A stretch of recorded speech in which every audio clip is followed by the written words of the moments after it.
허환구의 라디오 오늘. 여러분 안녕하십니까, 허환구입니다. 재난지원금은 정말 도움이 될 수 있을까요?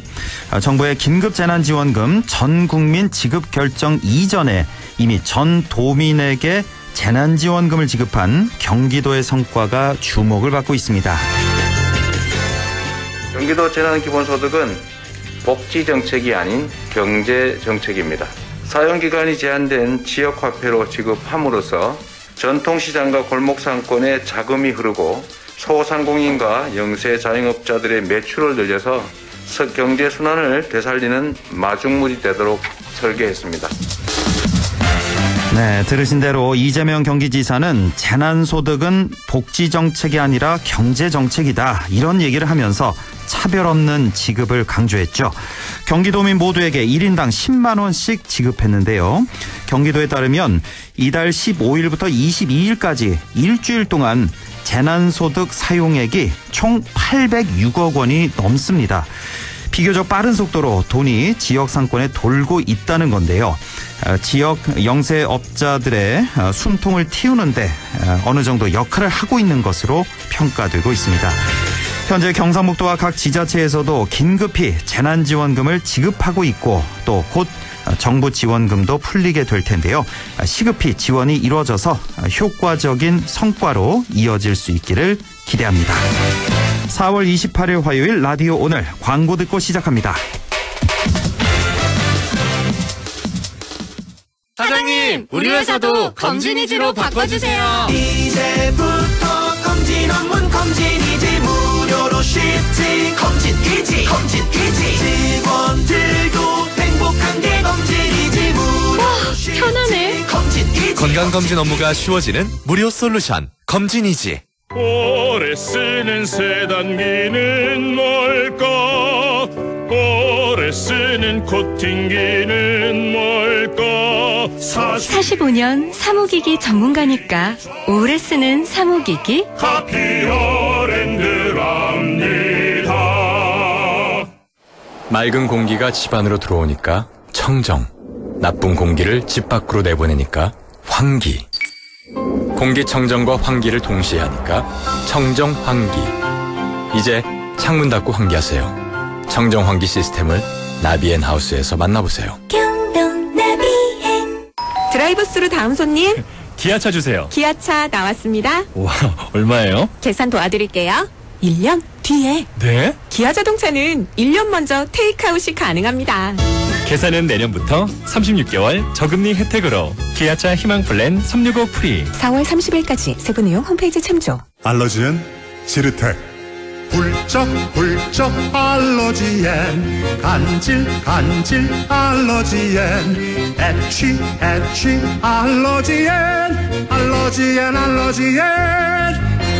알러지엔 지르텍. 하루 한 알 지르텍. 약국에서 찾으세요. 봄이 오면 활짝 피어나는 것은?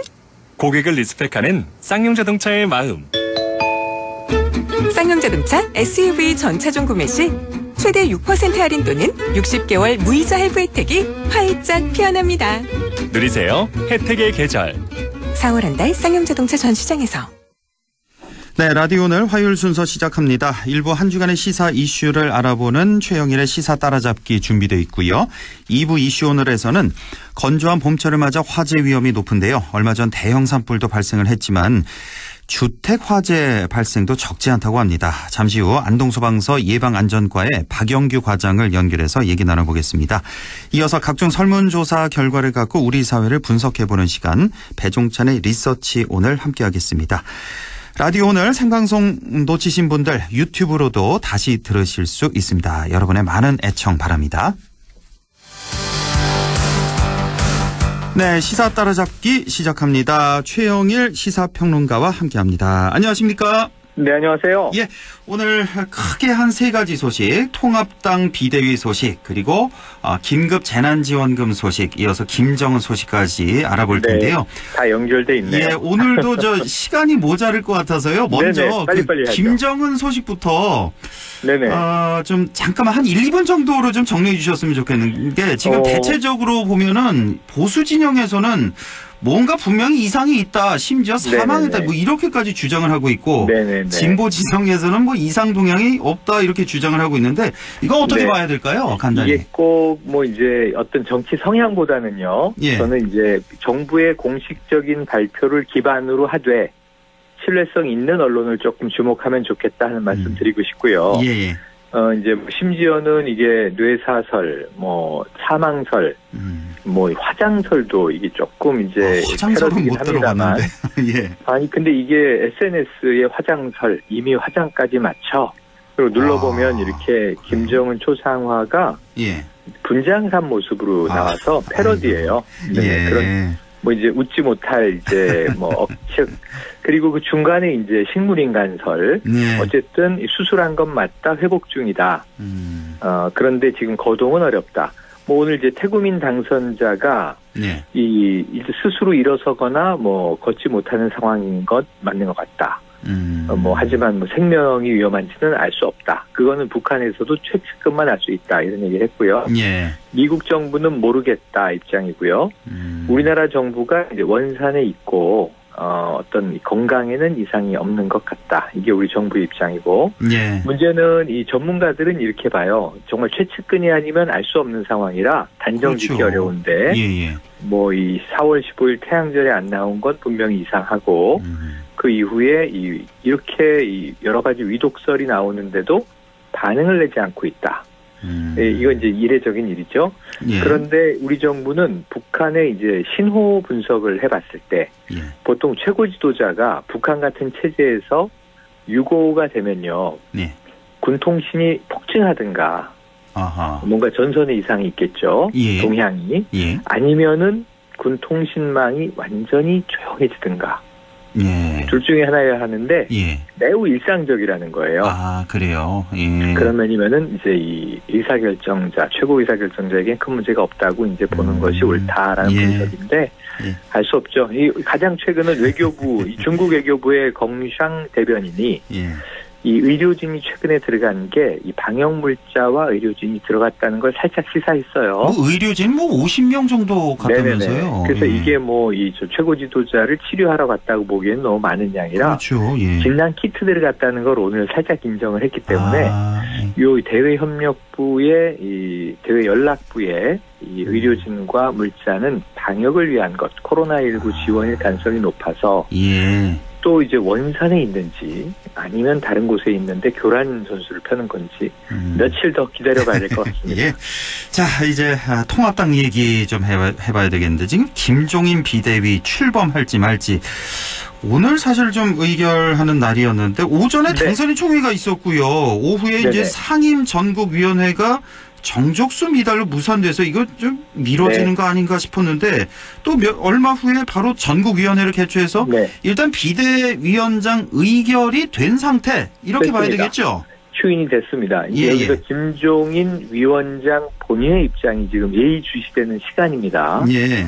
일단은 이제 수락을 하면 8월 31일 전당대회를 여는 전제 조건으로 예. 4개월짜리 관리형 비대위원장인 셈입니다. 아, 근데 김종인 네. 위원장 같은 경우는 기한을 두지 말자 이렇게 주장을 해왔잖아요. 기한을 두지 말자라고 주장했을 뿐만 아니라 초기에는 예. 4개월짜리 뭐 8월에 전당대회 여는 비대위원장을 예. 뽑을 거라면 나에게는 연락도 하지 마라 이렇게 얘기했었죠. 예. 단호하게. 그러면서 이 임기 전당대회 날짜가 무엇이 중요하냐 이렇게 이야기를 했고요. 예. 결국은 이제 자신이 비대위원장을 맡는다면 차기 대선에 이 보수 재건의 기틀을 만들어 놓고 나가야 될 거기 때문에 네. 그것만 완성되면 뭐 시간에 연연하지 않고 바로 자신은 나갈 건데 어쨌든 3, 4개월짜리 뭐 전당대회 열어서 지금 뭐 있는 사람 중에 이 당대표 하나 앉혀놓고 물러날 자리라면 안 맞겠다. 그래서 이제 두 가지가 전제였죠. 일단 정권을 달라 예. 무제한 임기. 예. 근데 이제 전권은 주기로 했다고 심재철 권한대행이랑 이제 이야기가 됐는데 전권 아니다. 심재철 권한대행은요. 예. 지금 이 비대위원장의 권한은 당대표 권한에 준하는 것인데. 대표의 권한. 예. 우리 정당 조직이 절차와 당원 당규가 있는데 어떻게 이제 정권이라는 걸 주느냐. 제왕을 뽑는 게 아니라 비상대책위원장을 뽑는 거다. 그리고 이제 이 기한 자체는 이 김종인 위원장의 입장을 받아들여서 일단 무기한이지만 완전 무기한도 아니고 1년 내외 정도로 이제 보는 게 옳을 것 같아요. 예. 김종인 위원장은 당내에서 반발이 많다 보니까 대권까지 2년 남았잖아요. 예. 그 대선까지 하겠다는 것도 아니고 준비만 끝나면 난 나가는데 약 내년 3월 정도를 암시했어요. 예. 약 1년이 좀 안 되는 시간. 근데 지금 4개월짜리 비대위원장이 돼버린 셈입니다. 그렇죠. 이게 일단은. 내부의 중진들의 이 작업이 꽤 있었던 것 같아요. 자, 우선 이제 이 내일로 예정돼 있던 당선인 총회를 오늘 끌어온 것은 이 김종인 비대위 체제에 힘을 실어주기 위한 지도부의 이제 방점입니다. 예. 예를 들면 이렇게 급하게 선출해놓고 다음날 당선인 대회를 하면 민주적 토론 절차도 안 거쳤느냐라고 비판할 게 뻔하고 절차를 갖추기 위해서 뽑아놓고 흔드는 모양새가 될 수도 있으니까 그렇죠. 자, 오늘 오전에 이제 좀 이야기를 나눠보자 해서 이야기는 찬반 양론이 팽팽했다 이렇게 정리가 됩니다. 예. 그래서 이제 이 비대위 체제로 굳이 해야 되겠느냐 자강론, 자령론도 있었고요. 그리고 이제 이 어쨌든 찬반은 팽팽하다. 이거는 이 심재철 권한대행이 142명에게 전화를 다 돌렸다고 했을 때도 김종인 비대위 지지가 다수라고 했지만 사실 과반은 안 돼요. 40%를 좀 넘긴 수준이에요. 140명 중에 60여 명이 찬성이니까. 그러니까 뭐 사실 찬반 양론은 팽팽하다고 보여집니다. 두 번째, 오후 2시에 이제 상임 정국위는 어쨌든 당헌당규에서 8월 31일 전당대회 이 규정을 삭제해야 되는 모임입니다. 그러니까 여기 이제 통과돼야 이제 기한 없이 이제 그러면 그렇죠. 그러니까 비대위원장으로 상임 전국위에서는 8월 전당대회를 삭제하고 전국위에서 추인하고. 그런데 이제 그 중간에 제일 중요한 이 상임 전국위가 무산이 된 거죠. 45명인가 그렇다면서요? 근데 여기 약 50명입니다. 그런데 약 50명인데 정족수가 미달됐죠. 이게 중진들이 이 대놓고 반대하진 못하지만 사실은 이제 이 김종인 비대위원장이 오면 이거 사고 치겠구나. 이 젊은 층으로 이제 확 당의 분위기를 몰고 가면서 결국 중진들 우리를 또 어떻게 조치하거나 날리는 건 아닌가. 지금 비대위원을 뭐 일단 젊고 혁신적으로 중도로 외형 확장 이제 이런 전략이 이제 일부 노출되지 않았습니까? 그런데 지금 이제 결국은 또 당의 주류는 영남에서 당선된 중진들이란 말이죠. 이들이 꽤나 이제 작업을 해서 자, 이 김종인 비대위원장은 빨리 전당대회 치르고 나가게 해야 되겠다. 1년이나 있으면 우리가 못 버틸 것 같다. 이런 두려움이 있었던 것 같습니다. 결국은 이제 이 간접적 반대를 이런 식으로 표했다. 그런데 심재철 또 권한대행은 오후에 그 다음에 예정됐던 전국위는 미뤄질 줄 알았는데 그냥 진행했어요. 그러니까요. 그러다 보니까 이제 그냥 비대위원장이 돼버렸습니다. 그러면은 이제 4개월짜리 비대위원장이 되는 이상한 원치 않은 모양새가 연출돼 버린 거예요. 김종인 비대위원장 측에서는 이제 수락할지 말지 이걸 좀 고민에 들어가겠네요. 기한이 4개월밖에 안 되니까. 그렇죠. 지금 시간에 고민하는 겁니다. 한 가지 방법은 일단 비대위원장에 취임하고 그 이후에 당헌당규를 다시 삭제 시도할 수 있죠. 그때 또 뭐 큰 반발이 있지 않을까요? 그렇게 되면 이게 지금 김종인 비대위원장 입장에서는 트라우마가 있는 게 지난번 민주당 비대위 대표를 맡았을 때 말이죠. 비례 2번으로 공천이 됐어요. 이때 당내외 반발이 대단했고요. 뭐 셀프 공천이냐, 노욕이다. 결국 본인이 배치 달려고 지금까지 이런 거 아니냐. 공천에 책임을 질 수 있겠느냐. 아주 뭐 맹비판이 나왔고 결국 당선돼서 비례로 이제 20대 국회에 들어갔지만 1년 만에 배지를 던지고 당을 떠나는 바가 있습니다. 그랬었나요? 그리고 이해찬 이 대표, 현재 대표가 무소속 당선이 됐는데 복당을 하면서 당권 주자가 돼버렸죠. 이제 셀프 공천 트라우마가 이번에는 셀프 임기 연장이냐라는 비판이 나올 수 있기 때문에. 그렇네요. 그래서 미리 정지 작업을 다 좀 해주면 들어가려고 하고 있었는데 지금 4개월짜리는 나는 안 하겠다라고 이미 이제 천명한 바가 있고, 예. 그러니까 오늘 이 애매한 상황에서 지금 김종인 위원장의 거취 결정이 우선 지금 제일 중요한 대목입니다. 그러니까 지금 외부에서 이렇게 통합당을 보자면, 그러니까 김종인 비대위원장을 내세워서 어떤 쇄신을 하려고 하는 그런 작업이 있는데, 이거를 중진 3선 이상 중진들이 좀 반대하는, 태클을 거는 이런 네네. 상황이다, 힘겨루기 상황이다, 네. 이렇게 정리할 수 있을까요? 맞습니다. 그렇게 정리되고요. 지난 10년 동안 이 8번 비대위를 했는데, 예. 약 이제 13개월여씩 이제 평균적으로 보면 했는데, 아, 통합당에서요? 비대위가, 8번이나? 아. 비대위, 뭐 그때는 새누리당부터 시작해서 한나라당, 새누리당, 자유한국당, 미래통합당이 됐는데, 네, 예. 딱 한 번 성공하고 다 실패했다는 거예요. 딱 한 번 성공이 박근혜 대통령이 이제 대선을 거머쥐게 된, 그때는 비대위원장이 박근혜 그렇죠. 대표였어요. 예. 그때 이제 비대위원 선정할 때 꽤 젊은 층 혁신적으로 많이 넣고, 예. 그때 뭐 박근혜 키즈라는 이야기를 들으면서 지금은 그래도 중도로 가려고 노력하는 뭐 이준석 의원 같은 경우가 등극을 했고, 그래서 그런 흐름들을 보면 지금 외부 비대위원장은 다 어찌 보면 허수아비로 쓰려고 했던 과정이었다. 돌이켜보면. 예. 이번에 김종인 카드도 총괄 선대위원장을 맡았었으니 선거 참패 책임이 있지만 어쨌든 전당대회 치르고 빨리 수습을 해야 되니 빨리빨리 가시화된 인물이 맞는 게 제일 편안하지 않느냐, 안정적이지 않느냐. 예. 그래서 홍준표 전 대표도 이제 본인 복당을 아주 바라면서 예. 어찌 보면 지금 차기 당권을 또 노렸겠죠. 예. 그러면서 이제 김종인 비대위원장이 가장 무난하다 그랬는데 이게 분위기가 무기한 정권으로 갈 것 같고 쇄신을 제대로 할 것 같으니까 바로 반대로 돌아섰잖아요. 그러니까요. 예. 예.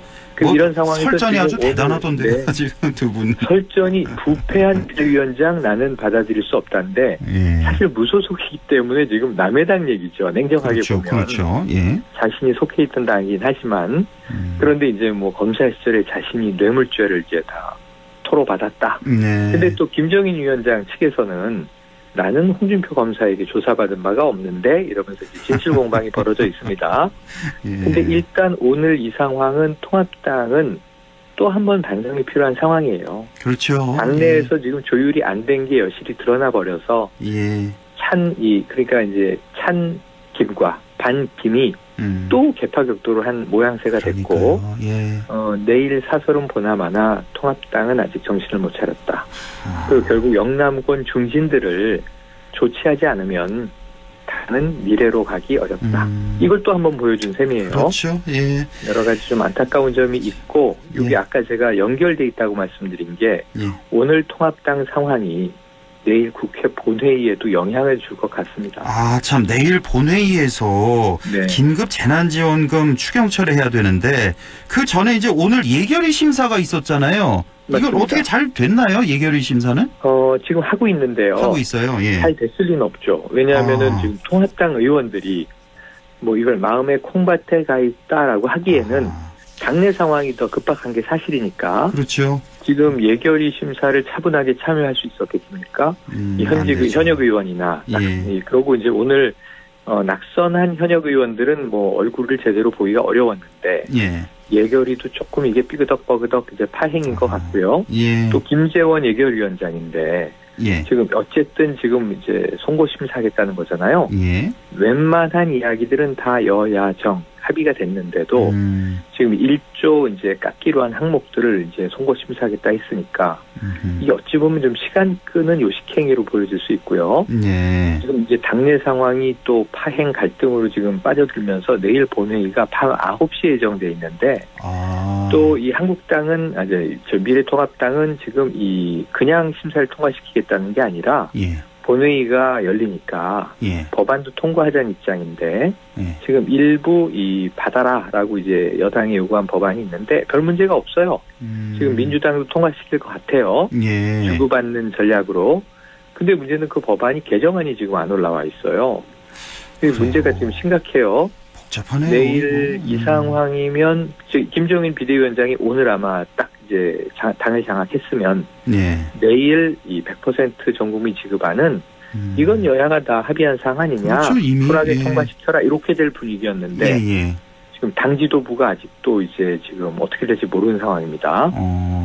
내일 그렇군요. 본회의가 무산되거나 저 미래통합당 의원들이 다수 불참해서 정족수가 미달하거나 혹은 뭐 부결이 되거나 이런 상황이 발생할 가능성이 높아졌고요. 예. 그래서 황금 연휴로 모레부터 돌입하면 이제는 5월로 넘어가면서 이게 죽도밥도 안 됩니다. 그렇죠. 그래서 지금 마지막 카드가 하나 남아 있는 게 급부상하고 있습니다.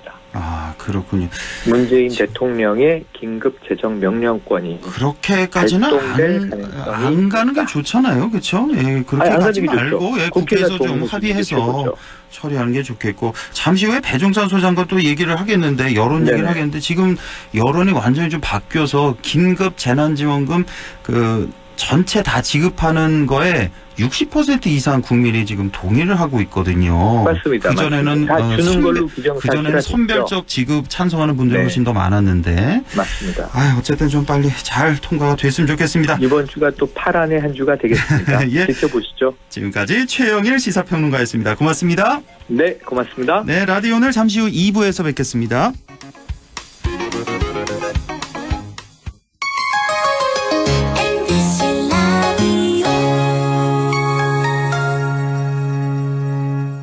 할인점보다 더 실속 있고 편의점보다 더 편리하게 살 수 있는 곳, 시장보다 더 정이 넘치고 백화점보다 더 품격 있는 곳, 이런 곳이 없을까요? 네, 우리 동네 우리 할인점 홈마트가 있습니다. 지난 25년간 항상 고객과 함께한 홈마트. 용상점, 자이점, 신용주점, 사천점에서 새롭게 고객님께 다가갑니다. 홈마트.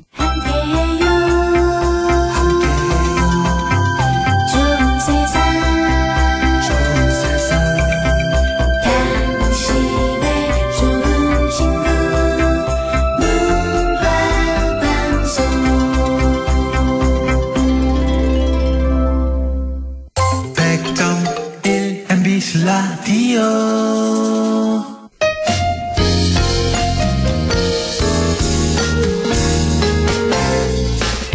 지금 여러분께서는 안동 MBC 시사정보 프로그램 허환구의 라디오 오늘을 듣고 계십니다. 저는 사생결담 강재입니다.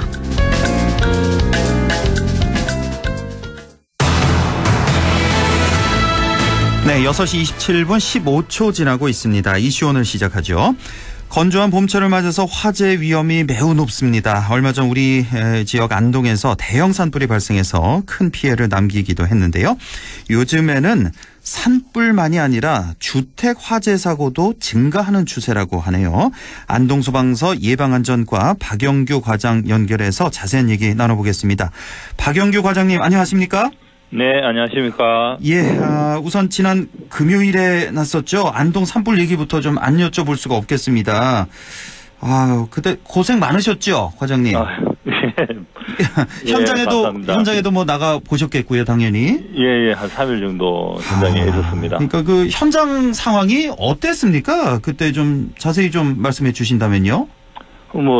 화재 아시다시피 그날 또 건조했지만 바람이 많이 불었기 때문에 엄청나게 불었죠, 바람이. 예. 그래서 화재가 순식간에 많이 번져서 그 넓은 지역에 거의 불바다가 되었다고 그렇게 말씀드릴 수 있습니다. 상당히 좀 위험스러운 상황이었고 막 불씨가 이렇게 막 날아다니기도 했나요, 현장에서? 네, 그때 토요일 날 오후 그 바람이 그때 10m 초속 10m 정도가 됐으니까 바람이 불씨가 날아다니고 그랬습니다.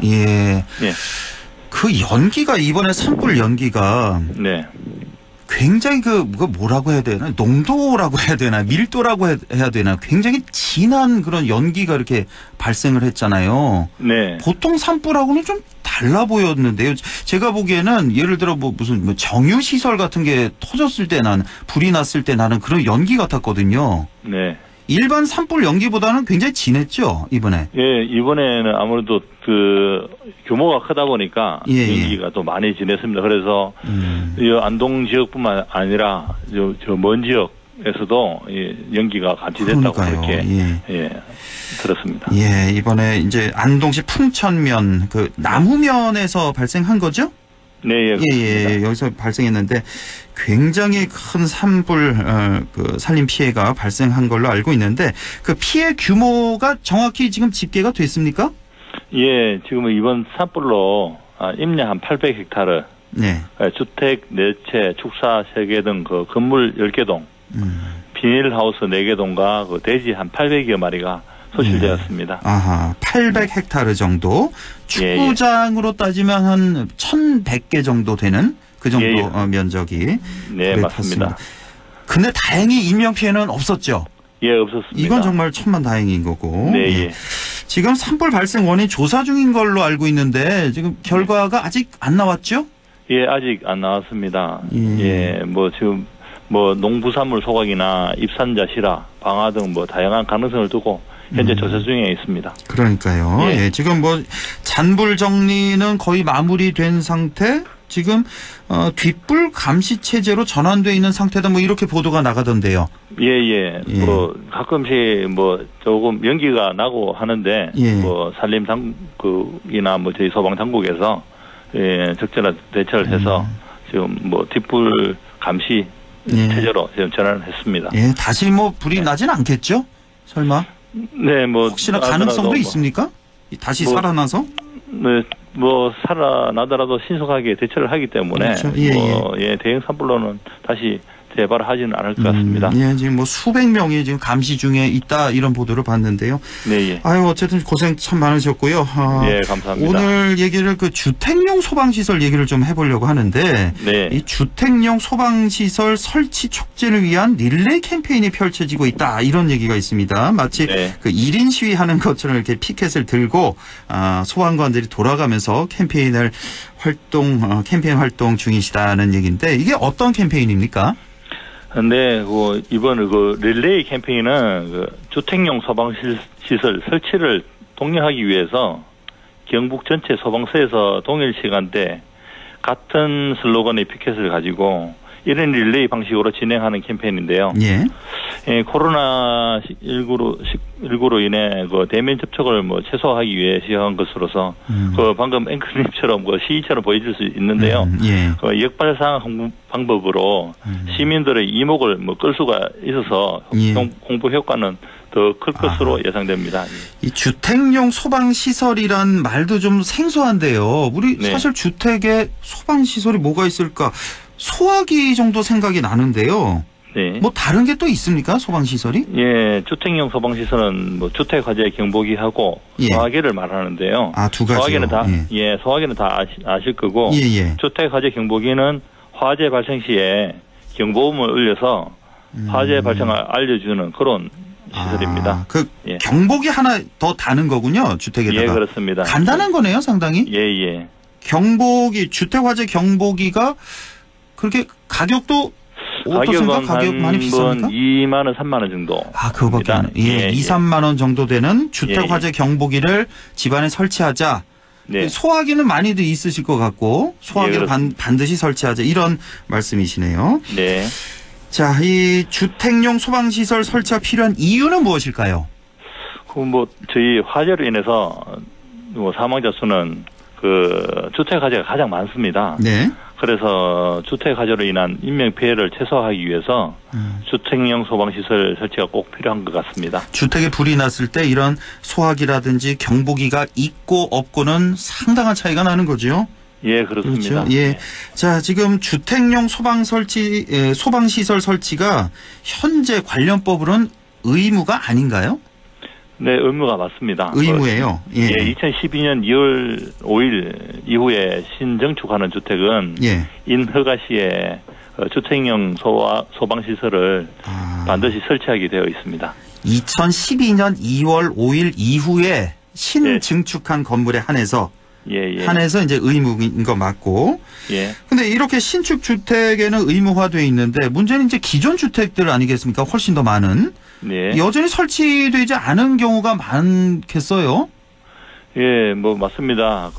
지금 주택 관련 법규상으로는 기존 주택에도 2017년 2월 5일부터는 주택용 소방시설을 의무적으로 설치하게 되어 있는데요.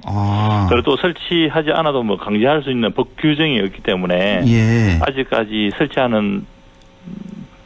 설치하지 않은 주택이 좀 많은 것 같습니다. 이게 지금 관련 법규가 개정이 됐군요. 그러니까 17년 2월 5일부터는 모든 주택에 다 이 시설을 설치해야 되는 거군요. 화재 경보기와 소화기를.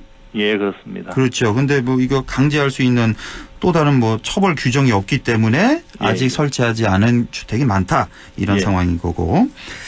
실제로 주택에서 화재가 발생하는 경우가 많습니까? 우리가 이제 주로 뭐 산불 얘기를 많이 뉴스에서 보다 보니까 주택 화재는 그렇게 많지 않지 않나 이렇게도 생각할 수 있겠는데 지금 발생 건수와 피해 현황은 어느 정도인가요?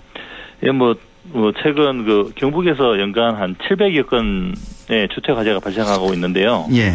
전체 화재의 한 25.8%. 그 화재 4건 중에 1건이 주택에서 발생하고 있습니다. 예. 그리고 주택 화재 사망자는 연간 한 10여 명 내외로 전체 그 화재 사망자의 한 54.9% 정도가 주택 화재로 인해 발생하고 있습니다. 그래도 이제 다행인 것은 그 최근에 주택용 소방시설 설치로 인해서 주택 화재 인명 피해가 예전에 비해서 한 60% 정도 감소하였습니다. 주택 화재가 상당한 비율을 차지하고 있군요. 전체 화재에서. 예. 이렇게 주택에서 화재가 많이 나는 이유는 뭘까요? 뭐 어떤 원인들로 이렇게 많이 발생하고 있습니까?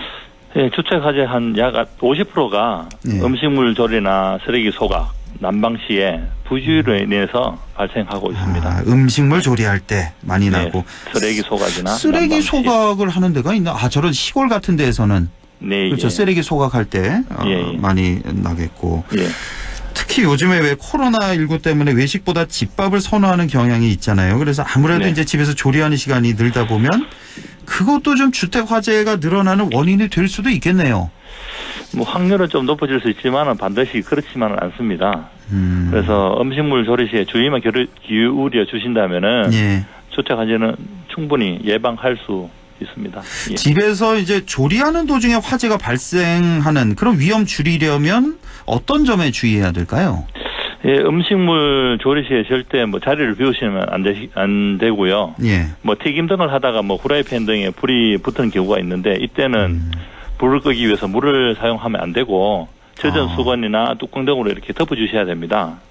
그리고 가스레인지 등 그 조리기구 가까이에 가연물 같은 거를 두지 않아야 그렇죠. 뭐 할 것 같습니다. 예, 그러니까 튀김 같은 거 할 때 프라이팬에 불 붙을 때 이제 보통 급하니까 당황해서 물 뿌리는 그런 경우도 많이 있을 것 같은데. 물을 뿌리는 게 아니군요. 네, 물을 뿌리면은 그 기름이 비화되기 때문에 화재를 더 촉진시킬 수가 있습니다. 그렇겠네요. 그러니까 젖은 수건으로 덮어버린다거나 아니면 뚜껑 같은 거 주의했으면 뚜껑으로 덮어주시면 되겠습니다. 자, 지금 보면은 주택용 소방시설 설치가 필요하다는 건데 실제로 소화기조차 없는 가정도 적지 않잖아요. 네. 가정에서 이런 소방시설 설치하기 위해서는 어떻게 하면 될까요? 뭐 일반 가정에서는 그 주택용 소방시설 구입을 원하시면은요. 인터넷이나 뭐 대형마트, 인근 소방기구 판매점 등에서 구입할 수 있고요. 뭐 자세히 모르겠으면 소방관서에 문의하시면은 저희가 친절히 알려드리고 있습니다. 예, 그리고 현재 각 지방자치단체하고 소방서하고 협업해서 저소득층이나 장애인 또는 한부모 가정 등 그 사회적 약자 가정에 주택용 소방시설을 보급도 하고 있습니다. 봄철에는 건조하고 바람도 강하다 보니까 화재 사건 발생 위험이 상당히 높은데 마지막으로 이 화재 발생 예방을 위해서 당부하고 싶은 말씀 좀 전해주시죠. 예, 봄철에는 건조하고 바람이 강하기 때문에 농부산물이나 쓰레기 소각 등 이런 소각 행위는 절대 하지 말아야 하겠고요. 또 등산 등 입산 시에는 화기를 소지하지 마시기 바라겠습니다. 또한 가정에서도 그 음식물 조리나 뭐 화목 보일러, 아궁이 난방 시에 주의를 기울이 주신다면은 화재는 뭐 충분히 예방할 수 있을 것 같습니다.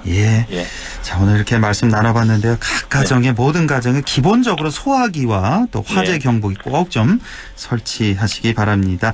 오늘 말씀 잘 들었습니다. 고맙습니다. 네, 감사합니다. 네, 지금까지 안동소방서 예방안전과의 박영규 과장이었습니다.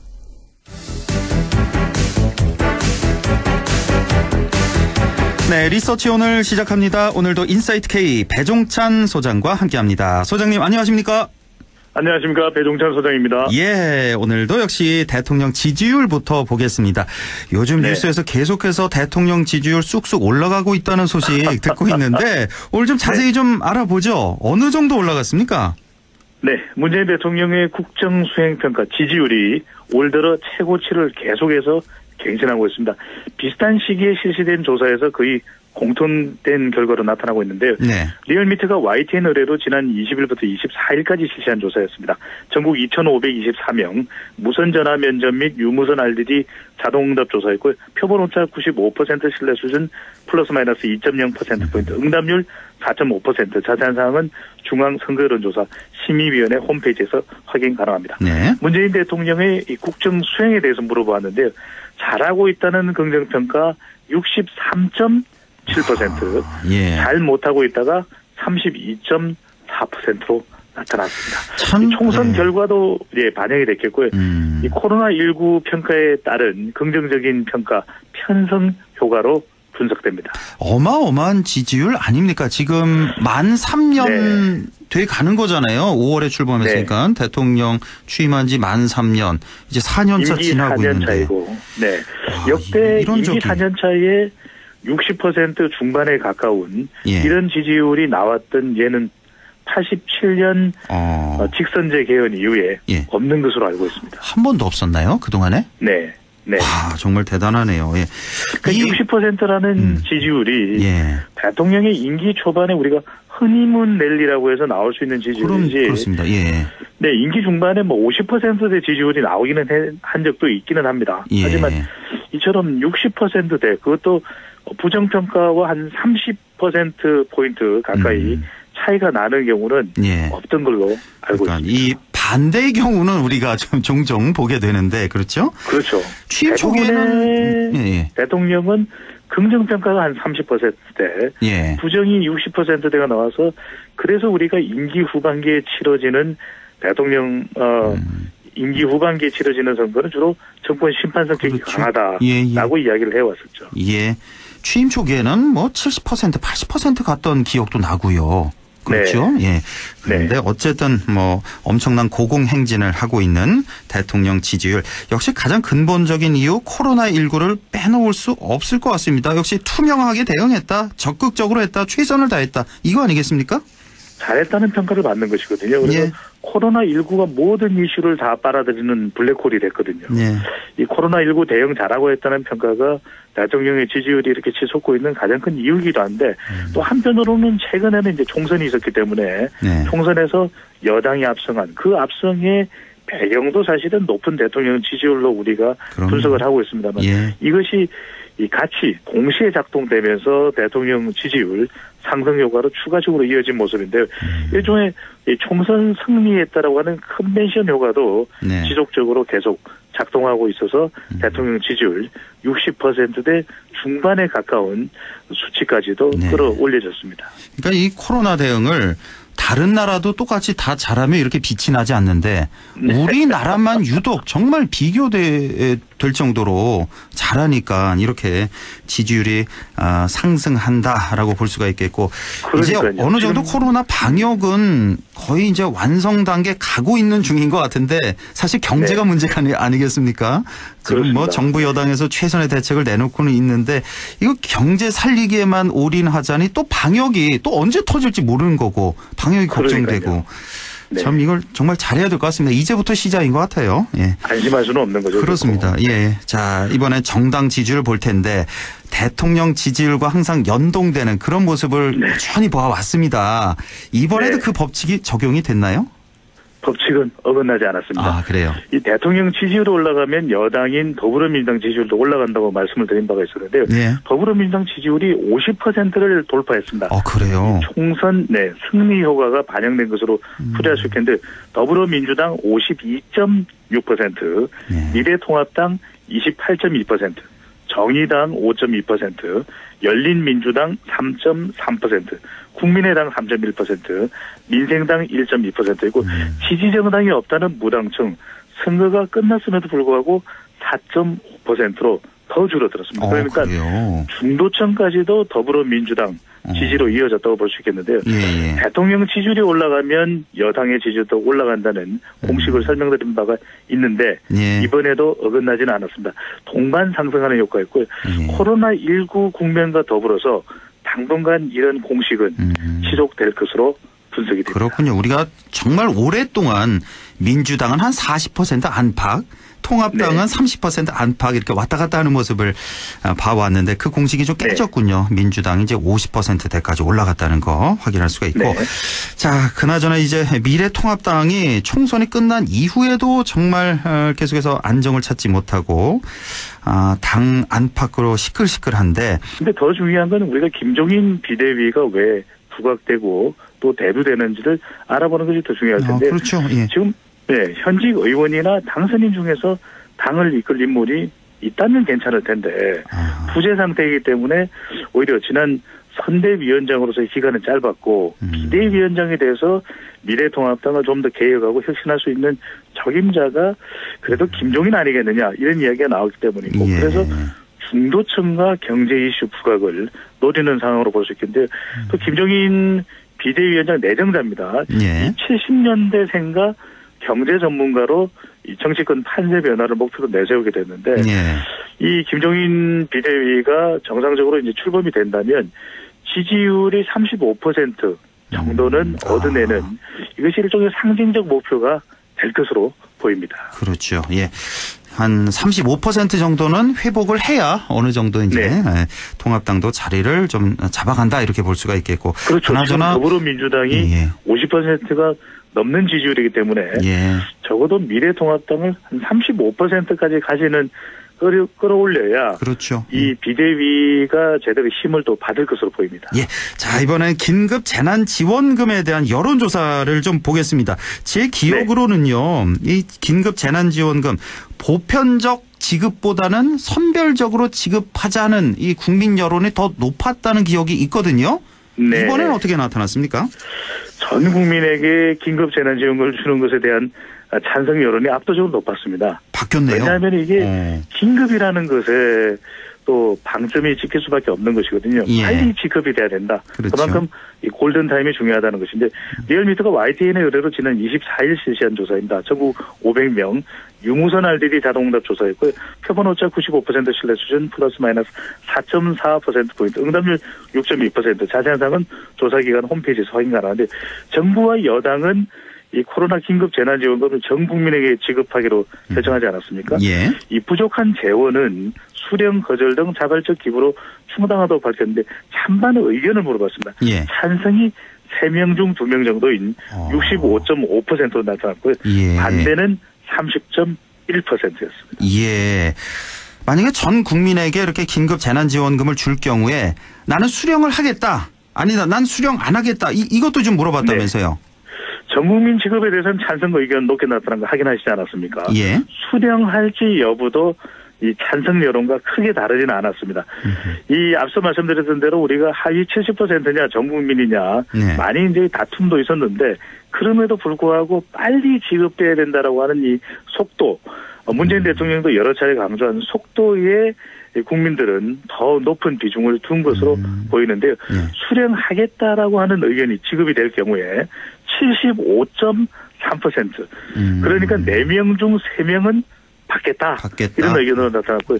수령하지 않겠다는 거부 의사는 20.3%로 나타났습니다. 이 수령하지 않겠다가 이제 20% 정도인데 그러면 이분들은 그럼 수령하지 않고 자발적으로 기부를 하겠다 이렇게 해석을 해야 될까요? 아니면 이거 마음에 안 든다. 전 국민 지급하는 거 마음에 안 든다 이렇게 봐야 될까요? 그래 아무래도 뭐 수령하지 않겠다라고 하는 거부 의사가 이 제도에 대해서 마음이 들지 않는다는 의견이 더 큰 것으로 보이거든요. 정작 지급이 될 때는 이거 참 마다하기가 쉽지 않은데 지금 이제 여론조사로 수령하겠느냐 수령하지 않겠느냐 물어보니까 수령하지 않겠다는 이 의사에는 20.3%. 그러니까 우리가 이 긴급 재난지원금의 찬성 반대에서 반대보다도 더 줄어들어 있는 그런 여론이거든요. 그런 만큼 강하게 이 제도 자체를 반대하는 의견으로도 볼 수 있겠습니다. 예. 자, 그러면 당정 간에는 이제 모든 국민에게 주는 것으로 합의가 됐고. 네. 그렇다면 앞으로 이제 남아있는 과제는 무엇입니까? 이제 세 가지가 남아 있습니다. 예. 바로 내일이죠. 추가 경정 예산 이제 본회의에서 9시, 저녁 9시쯤 이제 통과가 될 것으로 여야 간에는 합의가 됐습니다. 예. 그래서 5월 중에 긴급 재난지원금을 지급할 법적 준비가 이제 내일 되는 것이고요. 4일입니다. 예. 기초생활수급자 약 270만 세대는 4일 준비가 돼서 현금으로 재난지원금이 지급될 예정이라고 하고요. 바로 5월 4일에 지급이 바로 된다고요? 된다고 합니다. 기초생활수급자에게는 네, 이미 뭐 통계 자료 이런 게 다 있으니까요, 그렇죠? 그 외에 이 1,900만 세대는 이제 일반 수급이 되는 그런 국민이 될 텐데요. 11일부터 신청을 받아서 13일부터입니다. 카드, 상품권, 소비 쿠폰을 통해서 지급할 계획이라고 합니다. 예, 이제 기초생활수급자 외 일반 국민들은 신청을 해야 받을 수 있는 거죠? 그렇습니다. 그렇죠? 그래서 신청할 때 의사를 표시해도 되고요. 예. 3개월 내로 신청을 하지 않게 되는 경우에는 모든 국민이 지급이니까 기부 의사로 간주가 된다고 합니다. 3개월의 신청 기한이 있는 거군요. 그러니까 네, 신청을 안 하면 그건 자동적으로 기부가 되는 거고. 네. 11일부터 신청을 하면 이제 13일부터 이제 카드나 상품권 등등으로 이제 지급을 받는 거고 이렇게 정리가 되겠습니다. 자, 오늘도 시간이 다 됐네요. 리서치 오늘 인사이트 K 배종찬 소장과 함께했습니다. 고맙습니다. 감사합니다. 네, 우리 지역 날씨 알아보죠. 김도연 캐스터 전해주세요. 네, 온화한 날씨 속에 봄 기온이 날로 짙어지고 있습니다. 남서풍이 불어들면서 내일은 더 따뜻하겠는데요. 내일 아침에도 10도 가까이 웃돌겠고 한낮에는 24도, 25도까지 오르겠습니다. 파란 하늘 아래 봄 햇살이 주는 포근함을 느끼실 수 있을 겁니다. 앞으로 기온은 갈수록 오르겠고요. 징검다리 연휴 기간 곳곳으로는 30도 안팎까지 올라서 초여름 수준의 날씨를 보이기도 하겠습니다. 이번 주 내내 이렇게 맑고 건조한 날씨 이어지겠고요. 5월 말에 해당하는 봄 날씨 찾아오겠습니다. 완연한 봄 날씨 속에 대기 확산도 원활해서 먼지 걱정 없습니다. 미세먼지 농도 좋음에서 보통 단계로 공기질도 깨끗한 상태입니다. 다만 유의하셔야 될 것은 바로 화재 사고인데요. 맑은 날씨 속에 대기는 계속 메마르고 있는 상태입니다. 기온은 이렇게 나날이 올라서 후반부에는 다소 덥기도 하겠습니다만 좋은 날씨 만끽하시되 언제나 전염병은 조심하시기 바랍니다. 내일 기온입니다. 안동이 아침 7도, 한낮에 25도 나와 있고요. 문경이 7도에서 24도 분포, 상주는 아침이 9도, 한낮에 25도까지 올라갑니다. 영주공화, 예천, 영양은 아침 6도, 한낮에 24도 나와 있고 의성과 청송은 4도에서 25도 분포 예상됩니다. 영주 현재 기온은 어제 이 시간보다 6도 높은 20도, 체감온도 20도, 습도는 19%입니다. 날씨였습니다.